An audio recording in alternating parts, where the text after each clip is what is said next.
Gelapnya malam mulai menyelimuti. Siap untuk sedikit cerita pengantar tidur yang bikin merinding. Selamat datang di channel The Story of Agung. Kali ini aku akan membawamu ke sebuah kisah dongeng sebelum tidur. Sebelum kita mulai, jangan lupa ya, dukung terus channel ini dengan cara subscribe, kasih like. Kalau kamu suka ceritanya, tinggalkan komentar di bawah. Dan yang paling penting, nyalakan lonceng notifikasinya, biar nggak ketinggalan cerita-cerita seru berikutnya.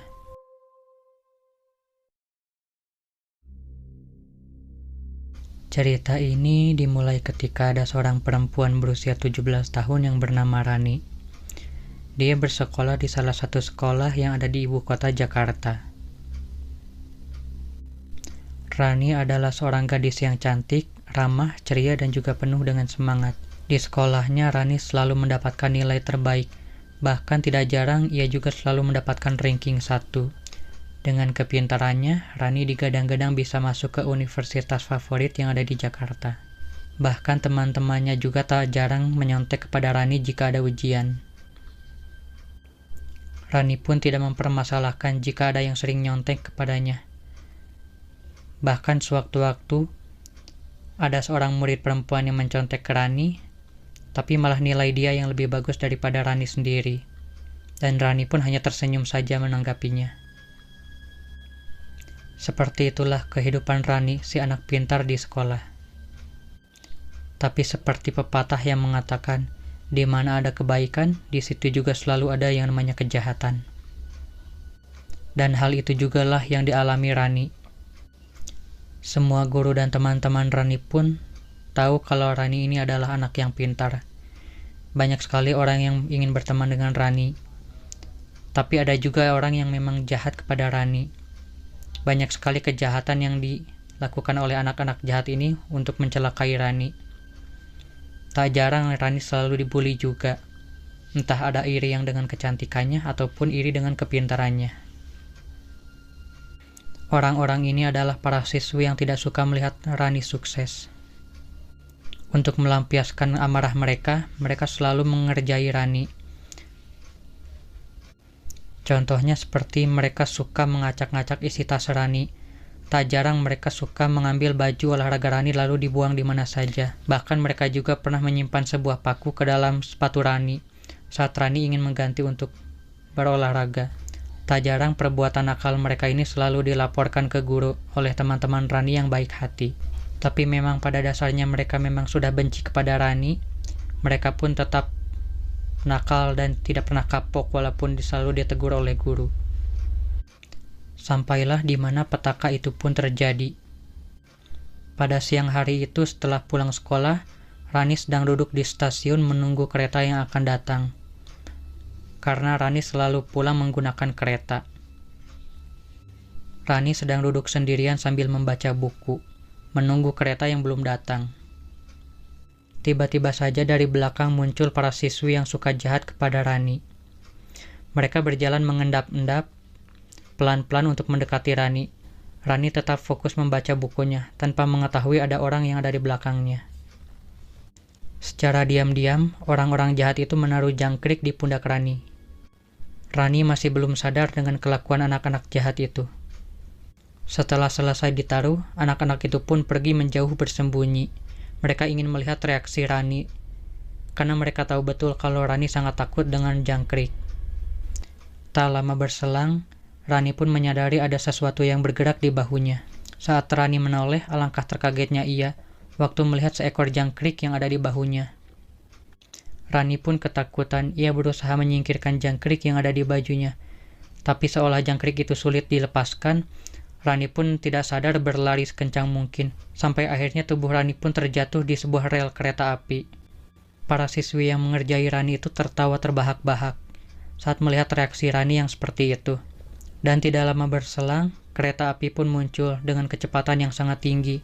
Dan roda kereta api itu pun langsung menggilas tubuh Rani. Tubuhnya terpotong menjadi 2 dan Rani pun tewas seketika.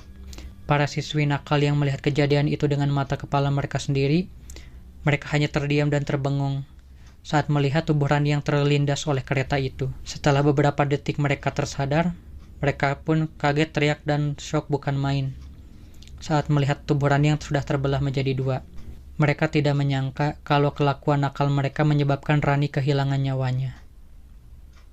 Saat itu juga stasiun itu pun heboh, dipenuhi oleh lautan manusia yang melihat tubuh ataupun mayat Rani yang sudah terbelah menjadi dua.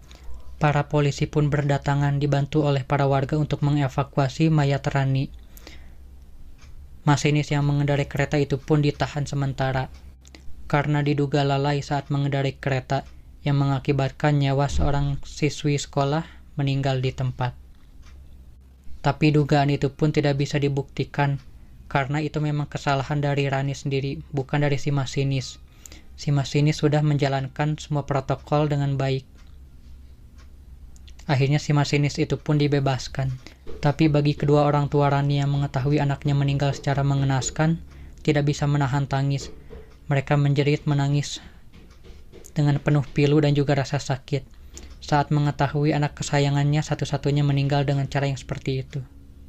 Dan akhirnya mayat Rani pun dikuburkan. Kedua orang tuanya menangis terisak, tidak menyangka dengan apa yang terjadi kepada anak mereka. Para guru dan para murid-murid, termasuk teman-teman Rani juga ada di sana, ikut menguburkan Rani. Terkecuali anak-anak nakal yang sudah menghilangkan nyawa Rani. Mereka tidak ada di sana. Anak-anak nakal itu ketakutan, takut mereka dipenjara atau dikucilkan oleh semua orang. Setelah prosesi pemakaman pun selesai, semua orang pun pulang ke rumahnya masing-masing. Hanya menyisakan kedua orang tua Rani yang masih ada di sana.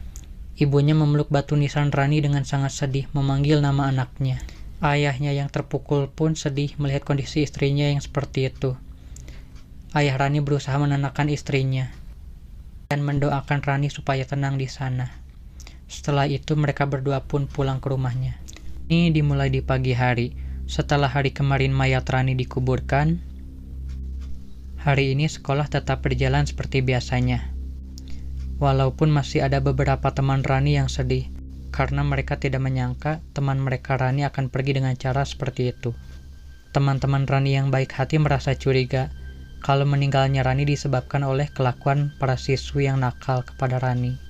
Walaupun begitu, mereka tidak bisa membuktikan hal tersebut, karena tidak ada satu bukti pun yang menjelaskan kalau mereka adalah pelakunya. Karena setelah tubuh Rani terlindas kereta, kelima anak ini pun langsung kabur, tanpa mempertanggungjawabkan perbuatan mereka. Para siswi yang berbuat jahat kepada Rani ini ada 5 orang. Mereka bernama Nadia, Siska, Tari, Lala, dan Mira. Mereka berlima sedang berkumpul dan berbicara di sudut sekolah. Pembicaraan mereka mengenai tragedi kematian Rani kemarin. Nadia menyilangkan tangan mencoba bersikap santai. Aduh, itu kan cuma kecelakaan, lagian bukan salah kita juga. Siska tertawa kecil tapi suaranya agak gemetar. Iya, siapa suruh dia lebay takut sama jangkrik.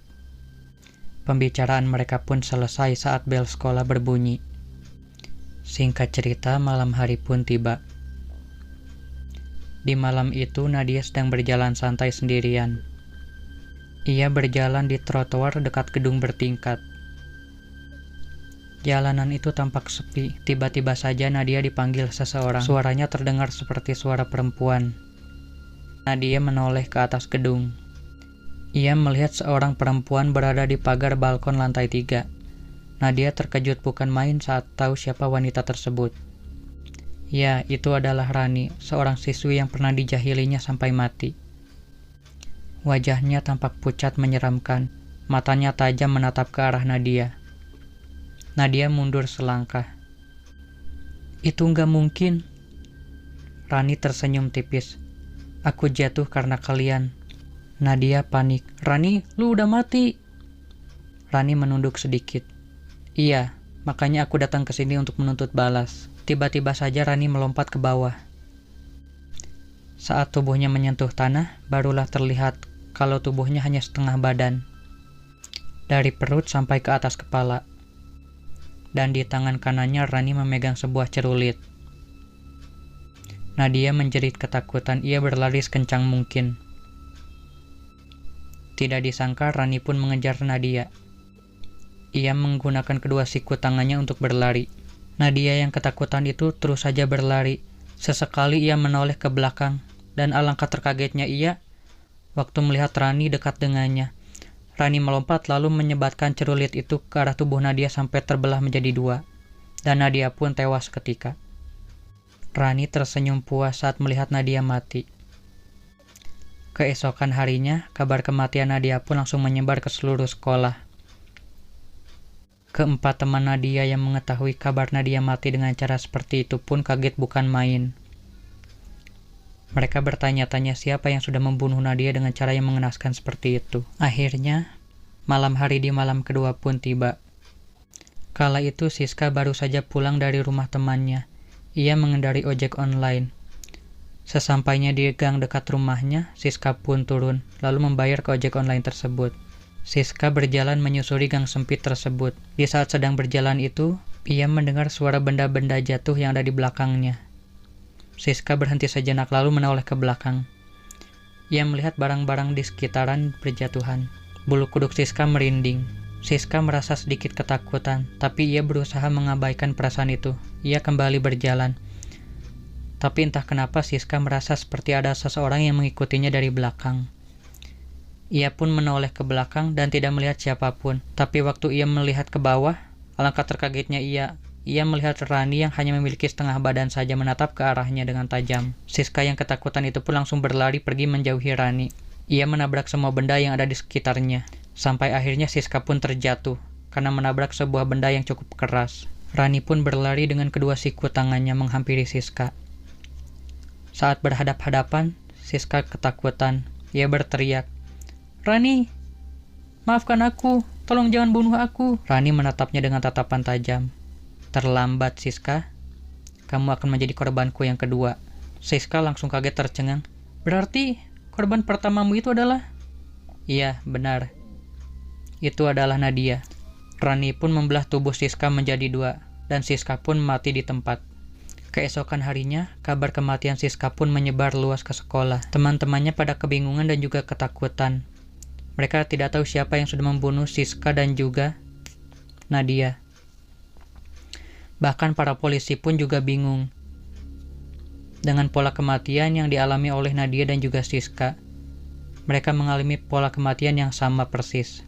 Dan yang para polisi ketahui hanyalah kalau mereka berdua yang mati ini adalah teman dekatnya Rani. Malam hari di hari ketiga pun tiba. Tari yang saat itu sedang berada di ruang tamu rumahnya sendirian. Tiba-tiba saja ia mendengar suara ketokan pintu.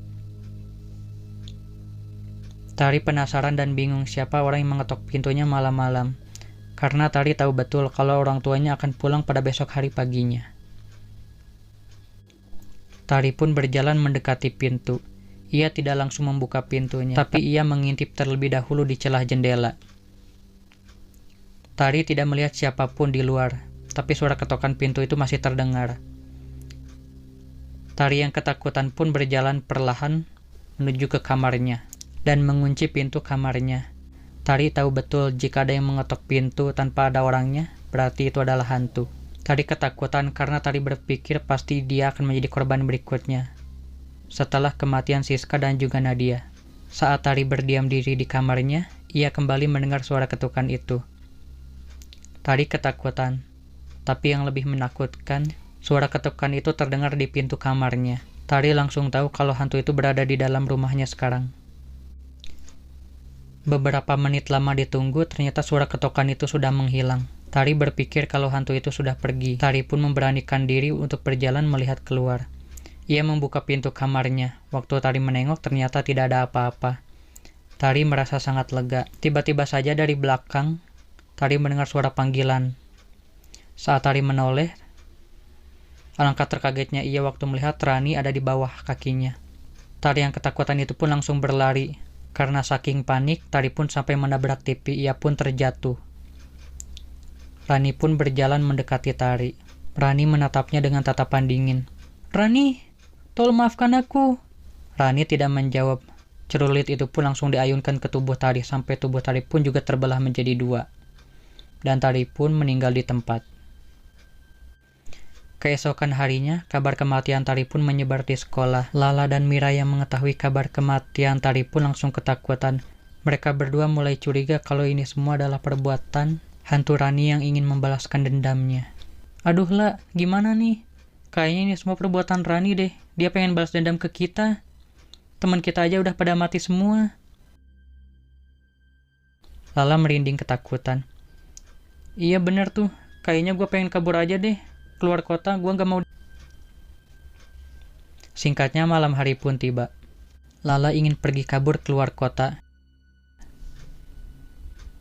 Tapi entah kenapa tidak ada satu bis pun yang datang.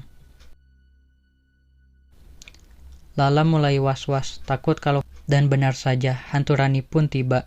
Lala yang sedari tadi sedang duduk di bangku terminal, kaget saat melihat Rani ada di sampingnya. Lala melihat Rani yang hanya setengah badan saja, dari perut sampai kepala. Rani menatapnya dengan tatapan tajam. Lala yang ketakutan itu pun berlari menjauhi terminal dan juga Rani. Tapi saat ia menoleh ke belakang, ia selalu... Rani terus saja mendekati Lala yang sedang berlari. Sampai akhirnya tidak ada tempat lagi untuk berlari. Lala meminta ampun kepada Rani untuk tidak membunuhnya. Dan akhirnya cerulit itu pun kembali berayun di malam itu, yang membuat Lala pun juga mati di tempat. Kebesokan paginya, kabar kematian Lala pun menyebar kembali di sekolah. Semua murid di sekolah itu mulai curiga kalau semua ini adalah perbuatan hantu Rani yang ingin menuntut balas atas kematiannya. Mira adalah orang yang tersisa. Dia ketakutan bukan main. Dia sudah tidak bisa berpikir dengan jernih. Akhirnya Mira pun memutuskan ingin pergi keluar kota, agar tidak menjadi korban berikutnya dari hantu Rani. Singkatnya, malam hari pun tiba. Pada malam kelima ini, atau lebih tepatnya malam terakhir, Mira pun memutuskan untuk pergi keluar kota menggunakan kereta. Sambil menunggu kereta yang akan tiba di stasiun, Mira pun hanya terduduk diam di kursi stasiun. Pikirannya sudah kacau, takut kalau hantu Rani akan mendatanginya juga. Ia menangis. Aku nggak mau mati. Aku nggak mau mati sekarang. Tiba-tiba saja angin malam berhembus dengan kencang. Harusnya aku juga nggak mati. Tiba-tiba Rani muncul. Mira gemetaran. Rani, aku minta maaf. Rani terdiam, lalu berkata pelan, sudah terlambat. Mira mundur perlahan. Rani berjalan perlahan mendekatinya. Mira yang ketakutan pun langsung membalikkan badannya lalu berlari, dan ia pun langsung terjatuh di rel kereta api. Terdengar suara kereta api yang mulai mendekat.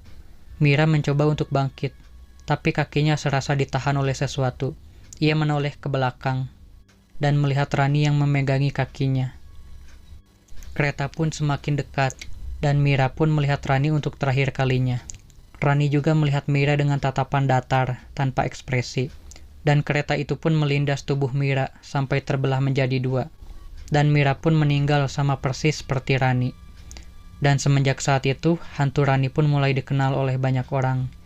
Dan hantu Rani pun menjadi sebuah urban legend dan juga legenda di Jakarta. Sebagai hantu penuntut balas yang memiliki setengah badan. Selesai. Terima kasih sudah menonton di channel ini dan nantikan cerita lainnya di video berikutnya. Salam DST.